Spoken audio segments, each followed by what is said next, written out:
오늘 아침 우리에게 주신 하나님의 말씀을 봉독하겠습니다. 신약 성경 마가복음 10장 23절로 27절에 있는 말씀을 봉독하겠습니다. 마가복음 10장입니다. 신약 성경 71면입니다. 신약 성경 71면 마가복음 10장 23절부터 봉독하게 됩니다. 이 계시의 말씀을 봉독할 때에 다 함께 하나님의 음성을 들으실 수 있기를 바랍니다. 예수께서 둘러보시고 제자에게 이르시되 재물이 많이 있는 자는 하나님의 나라에 들어가기가 심히 어렵도다 하시니, 제자들이 그 말씀에 놀라는지라 예수께서 다시 대답하여 이르시되 얘들아, 하나님의 나라에 들어가기가 얼마나 어려운지 낙타가 바늘귀로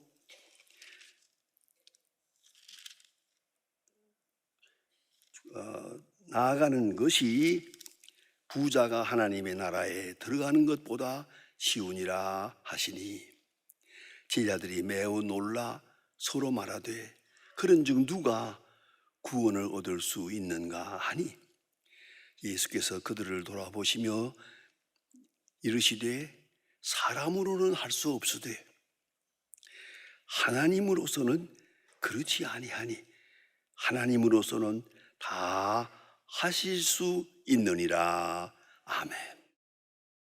어느 유치원에 다니는 두 친구 어린이가 교회에 나가서 선생님의 말씀을 열심히 듣고 그리고 집에 돌아왔습니다. 그리고 그 한 학생이 하는 말이, 오늘 교회에서 말씀하시는데 낙타가 바늘귀로 들어간다 하는 얘기를 하시는데 아무래도 그거는 안 될 것 같다. 그건 impossible. 그건 안 된다. 그런 얘기를 했답니다. 그러니까 그걸 듣던 친구가 야, 그거 어려운 거 아니야. 그 어떻게 그 낙타가 바늘귀로 들어가냐? 낙타에다가 마술을 걸어가지고 조그맣게 만들면 되지. 낙타가 조그매지면 바늘귀로 쏙 들어가지 않겠냐? 라고 했더랍니다. 여러분, 본문 17절에 보면 한 율법사가 예수님 앞에 나옵니다. 많은 사람들이 병 고치러 나왔죠.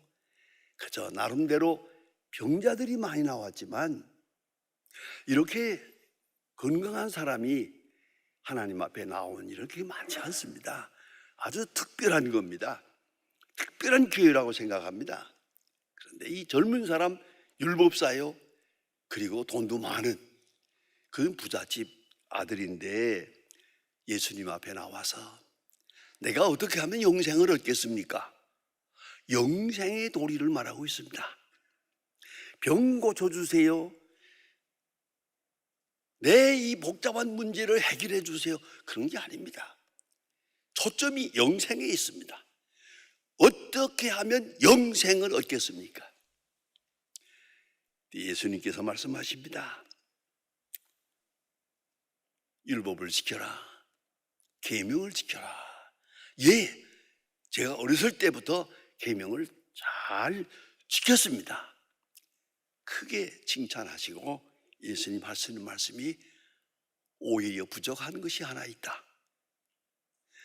내에 있는 것을 다 팔아서 가난한 자에게 주고 그리고 나를 따르라 라고 말씀하셨습니다.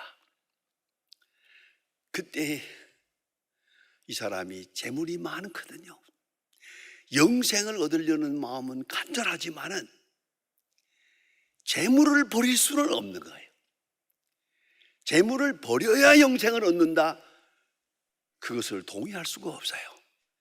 그래서 그는 성경 말씀대로 슬픈 기색을 띠고 근심하며 가니라. 슬픈 기색을 띠고 근심하며 돌아갔다. 다시 말하면 영생을 포기하고 재물을 얻은 겁니다. 재물을 지키기 위하여 그런 영생을 포기했습니다. 이런 모습을 보면서 그때 예수님 말씀하십니다. 부자가 천국에 들어가기가 참 어렵다. 참 어려워. 얼마나 어려우냐고요? 낙타가 바늘귀로 들어가는 것처럼 어렵다 라고 아주 신비로운 말씀을 하셨습니다.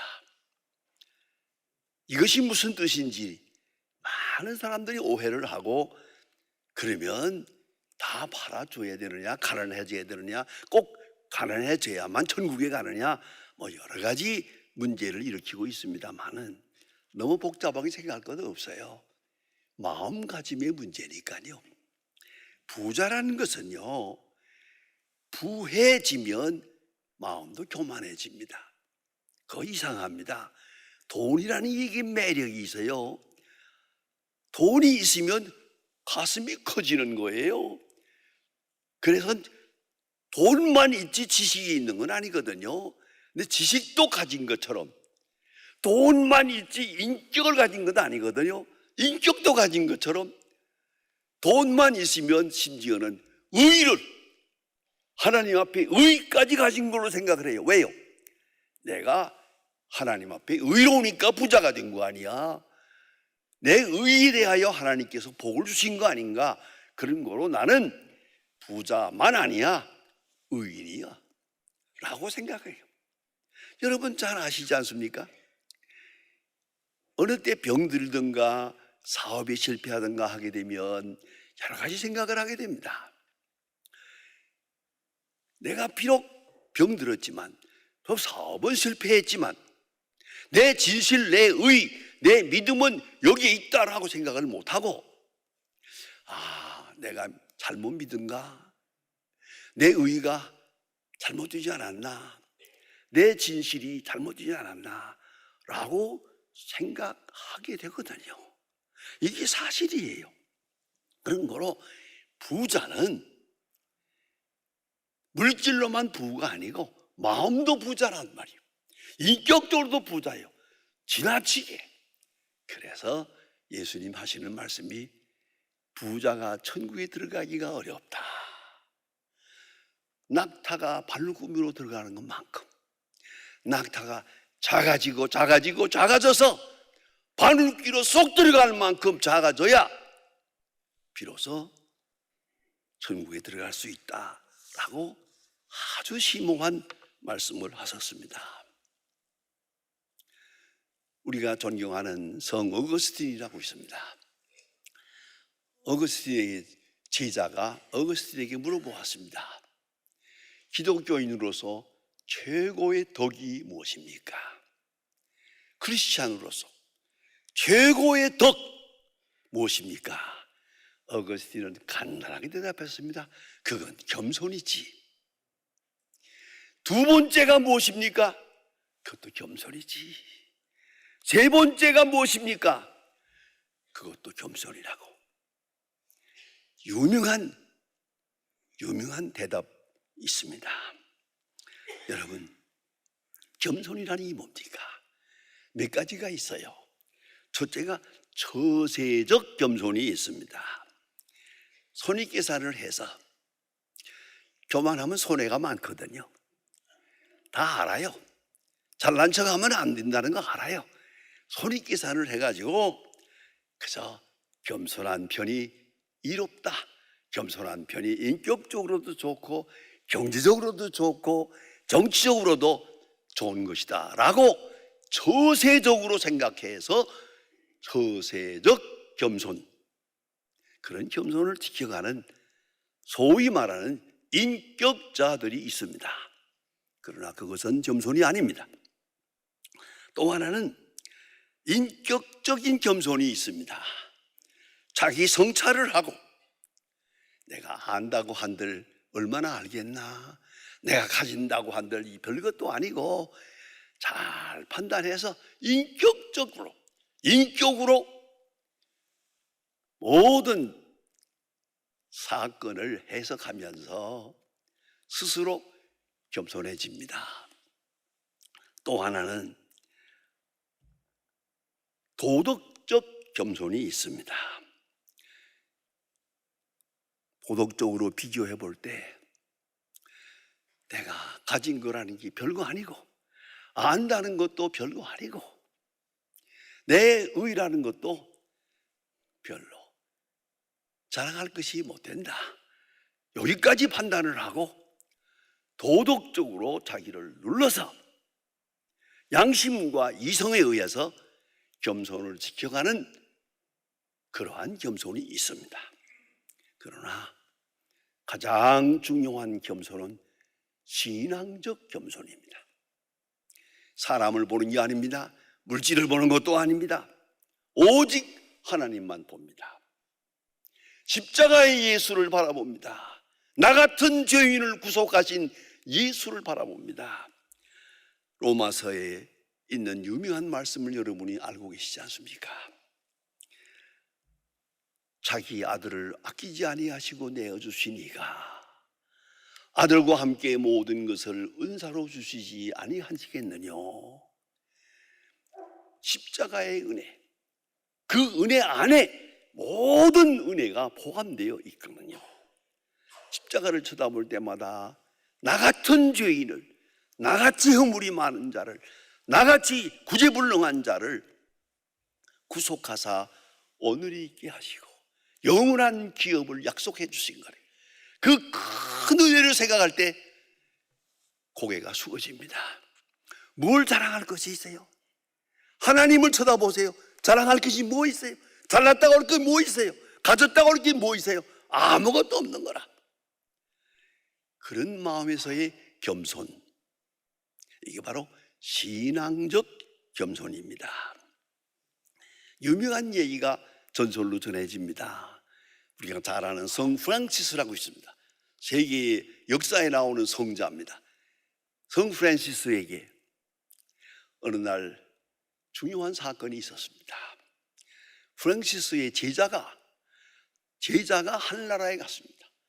한나라 가서 모든 보좌를 다 구경하는 중에 한 곳에 가니까 아주 화려하고 높은 보좌가 있어요. 그런데 빈 보좌, 거기 앉은 사람은 없어요. 천사에게 물었습니다. 이건 누구를 위한 것입니까? 자세히 보라고. 그 이름이 쓰여 있어요. 성 프란시스가 앞으로 죽으면 이 자리에 와서 앉게 될 보좌다 하고 얘기했어요. 깜짝 놀랐어요. 성 프란시스를 자기가 존경해서 섬기고 있지만은 한나라에서 그렇게까지 높이 성 프란시스를 추대하고 있는 줄을 몰랐거든요. 그래서 그 환상에서 깨가지고 이제 성 프란시스를 딱 보니까 너무 초라해요. 제가 그가 살던 집에 한번 가보았습니다. 그 음악집이에요, 굴이에요, 집도 아니에요. 그거는 아주 가난하게 한평생을 산 성 프란시스. 딱 보니까 이렇게 초라한 사람이 한나라에서 그렇게 큰 영광을 누린다며 있을 수가 없다 해서 한번 시험을 걸었대요. 제자가 스승에게 선생님은 자기를 어떤 사람이라고 생각하십니까? 그저 묻자마자 빙그레 웃으면서 대답합니다. 세상에서 가장 악한 사람이라고 생각하지. 세상에 악한 사람이 많은데요. 더러운 놈도 많고 이 세상에 잡것들이 얼마나 많은데 선생님은 성자인데 말이 되는 얘기입니까? 그건 거짓말입니다. 그건 위선입니다. 이렇게 공박을 했어요. 그러니까 성 프란시스가 빙그레 웃으면서 하는 말이, 그건 자네가 나를 몰라서 그래. 내 속에는 항상 엄청난 죄가 있어. 그러나 하나님의 은혜가 너무 커서, 너무 큰 은혜로 인하여 오늘 내가 있을 뿐이지, 나 자신은 죄인 중에 괴수요, 악한 사람 중에 가장 악한 사람이라고 나는 늘 생각을 하지. 그런 거로 주변에 있는 모든 사람들은 다 나보다 훌륭한 사람이다, 나보다 다 의로운 사람이라고 생각해서 그래서 존경하는 거지. 그때 그 제자가 성 프란시스 앞에 무릎을 꿇었다. 그런 전설이 있습니다. 여러분, 참으로 겸손이라는 게 뭡니까? 하나님께서 나를 낮추어서 겸손하게 하십니다. 하나님 내게 주신 은혜가 큽니다. 여러분 다 같이 물질적으로 건강에, 지식에, 사회에, 가정에 받은 바 축복이 큽니다마는, 그러나 한 가지는 꼭 잊지 마세요. 그것을 받을 만한 자격이 있어서 그런 축복을 누리고 있는 것은 아니에요. 이거 잊지 말아야 합니다. 나를 겸손하게 만들어서 겸손의 은혜를 주십니다. 그만큼 은혜가 은혜되기 때문입니다. 사도 바울은 육체의 가시, 사탄의 사자, 치명적인 핸디캡이 있었습니다. 하나님 앞에 3번 기도했습니다. 이걸 제해해 주십시오. 그래야 하나님의 말씀을 전하는 데 힘이 되겠습니다. 했겠지요. 그러나 주님은 말씀하십니다. 내게 있는 내 은혜가 족하다. My grace is sufficient for you.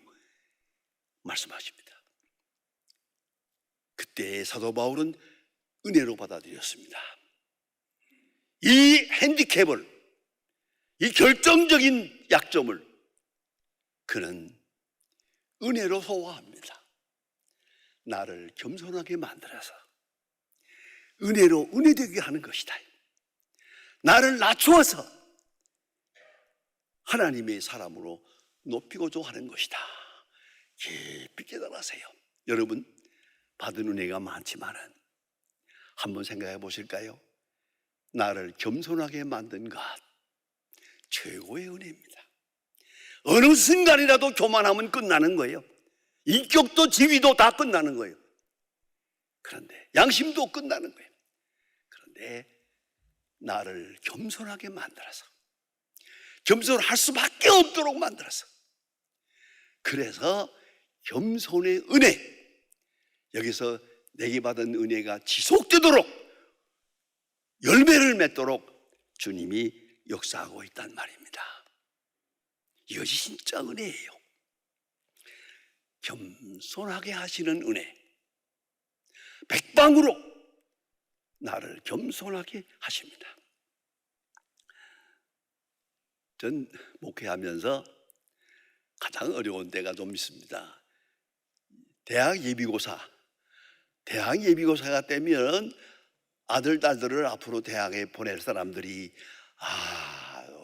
자꾸 찾아와서 자기 아들을 위해서 기도해 주세요, 내 딸을 위해서 기도해 주세요. 이거 붙들고 그냥 전화도 그렇고 자꾸 찾아와서 얘기합니다. 이름을 적어주면서.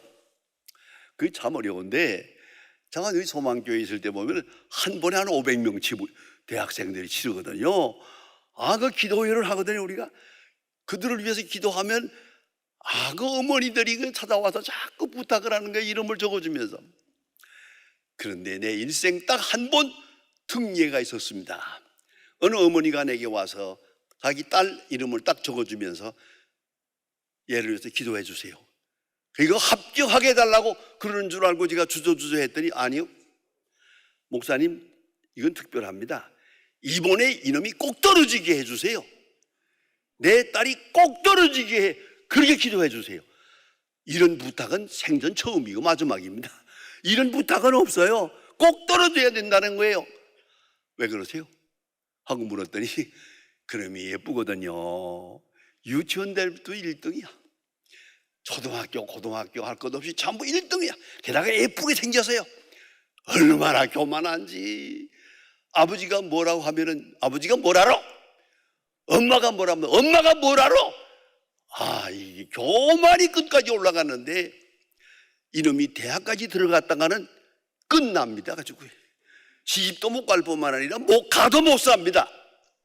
이번에 이놈이 사람이 돼야 됩니다. 그런 거로 떨어지게 해달라고 기도하라고 그래요. 기도했어요. 제가 요놈 떨어지게 해달라고 떨어졌어요. 떨어졌더니 그냥 이놈이 일주일 동안 밥을 안 먹어요. 울고 불고 난리가 났죠. 자존심 상하니까.